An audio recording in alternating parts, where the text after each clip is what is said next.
Hi everyone.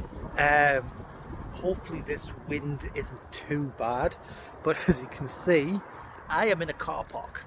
I'm currently down for the next couple of days in Royal Tunbridge Wells in Kent, in the south of England, teaching a pressure equipment course for a couple of days. So that here's the bills. We're going to keep going.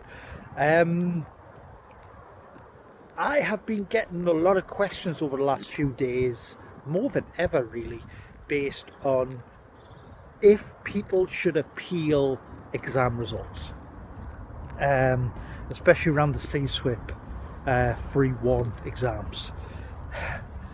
I think this is maybe tied to the perceived view that maybe the failure rate is getting a little bit higher, so there's more people asking this, but it's more people than I've ever had asked this question. So much so that I had to actually go and read the appeals statements within the terms and conditions, and I checked the scheme document and stuff like that to be able to formulate an answer. But of course, before I give you the answer, I need a caveat based on this video. This is only my opinion. I do not work for TWI, I do not work for CSWIP. So this is me trying to make sense of a situation for you guys, but as always, my opinion doesn't matter. What matters is what the awarding body says. So that would be TWI certification, based on your direct communications with them, the reasons for failure, how you write your appeal, all that type of thing, right? So with that out of the way, a statement about my view on appeals and maybe why we have more today than we've ever had. Oh, I've ever seen anyway.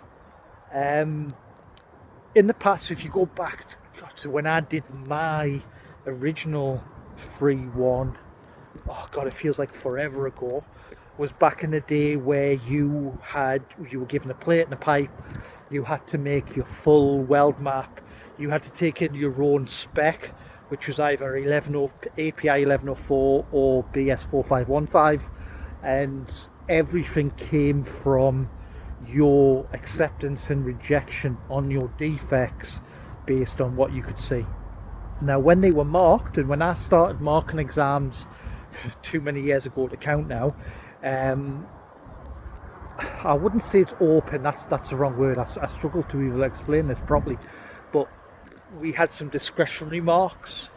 We could look at a set of results, and if your positions weren't exact or your weld sizes were slightly out, there was a bit of play in order to find some marks for the person in the exam if they were close enough, so maybe 1 or 2 extra marks based on, are they able to do the job, how does that play through.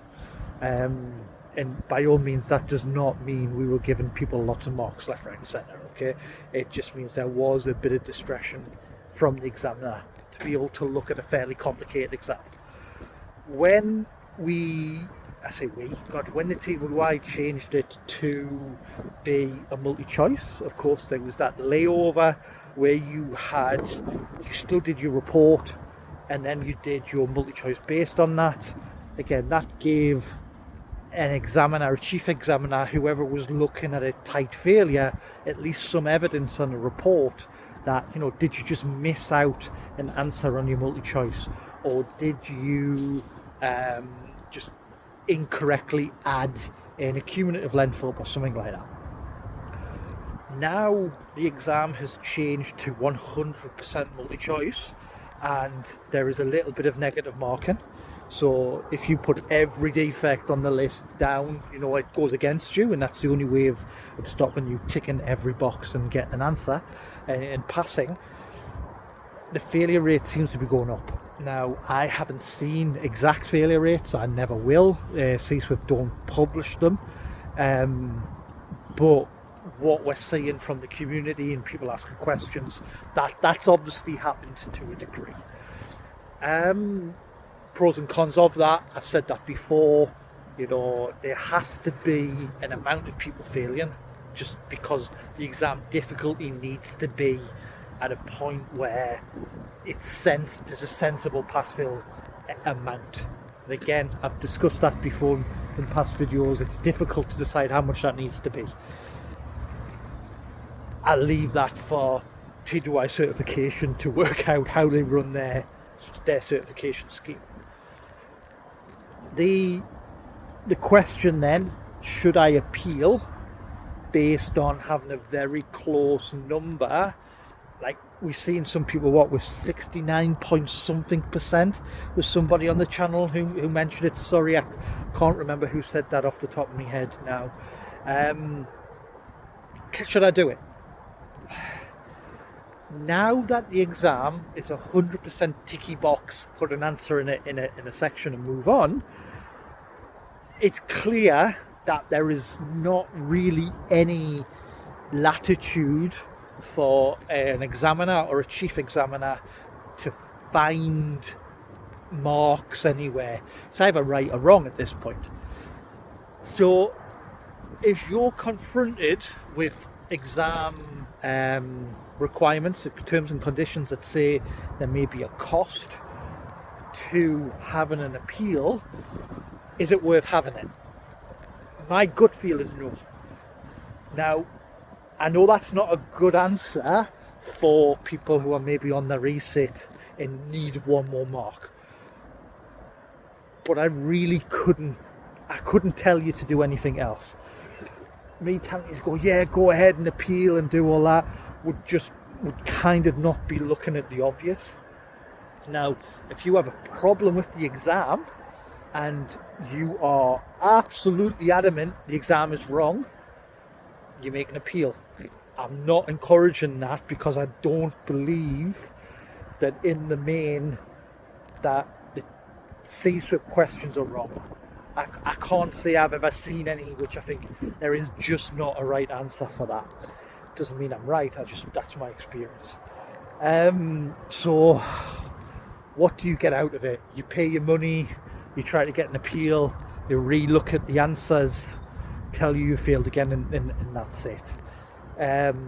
I personally would rather use my money to pay for a retest or get myself back into the classroom and try again. It might not be what everybody wants to hear, but that's the best I've got on that. I can go around in circles for a while on that, but that's where we are. I'd love to hear your thoughts as always. Of course, engagement on the videos is really appreciated, and then we can go from there. And I will see you next time, and good luck with your studies.